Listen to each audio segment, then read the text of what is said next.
транспорттарын титиретип берди. Муундар слабый, кол муундар иштебесе, биздин башка дене мүчөбүздө да күч жок болот. Канча жаштасыз? 33 жашта муундарда уже күч жок. Байламталар жумуштан чыгып калган. Байкасаңыздар, улам жаш өйдөлөгөн сайын апаларда колдору шишип, бүгүлбөй, даже банканын оозун ача албай калат. Күч жок, караган сайын күч жок болуп калат экен да дейбиз. Ошону азыртан башташ керек. Биз көнүгүү жасамайынча бул айымдар билишкен жок. Биз мындай турушубуз керек негизи. Манжалардын баардык муундар толук килемге коюлуш керек. Мына баардык муундар мына ушундай коюлуш керек. Баардык муундар мына ушундай коюлуш керек. Биз кенен колдорубузду ушинтип чыкыйтып тура алышыбыз керек. Кыздарды өкүнүчкө карай иштебей калган. Түздөңүз, мына даже бүгүлбөй калган. Бул жактарда связкаларда күч жок.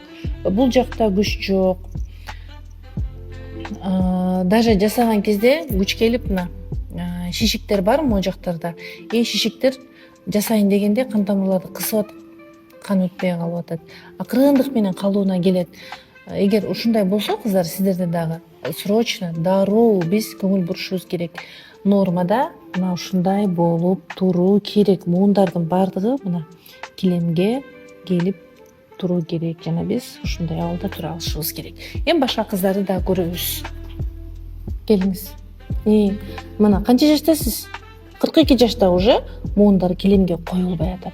Биз жардамчы кылып, жакындарыбыздан сурансак болот. Килемге коюп, чыкып, мына.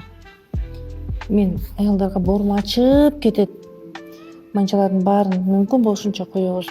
Байкаңызчы, аябай жасайм деп аракет кылган кезде, бир аз муундарга күч келгенде, денедеги бүткүл муундарга күч келип атабы? Калчылдап, даже тизе сан булчуңдары калчылдап кетип атабы? Бүткүл дене бири-бири менен чынжырда. Демек, бул жакта күч жок деген сөз, бул башка муундарда дагы уже нарушение деген сөз. Муундардын өзүнүн функциясын жакшы аткара албоосу. Биздин денебизде күчтүү муундар кармап турат. Биз муундарды ойлой беребиз, төрөгөндөн кийин ооруп калды же бир сууктан ооруп калды деп. Биз тундрада жашаган жокпуз да.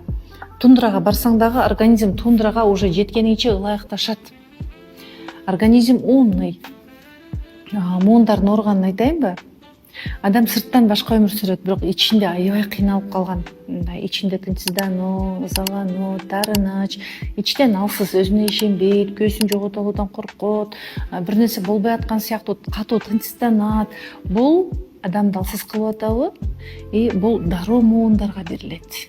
Муундар алсыз болуп калат. Адам өзүнө алдыга жылууга уруксат бербегенде, мына колдордо психосоматика деген ушундай. Адам өзүнө алдыга жылууга уруксат бербегенде, колдордо мына ушундай проблемалар болот.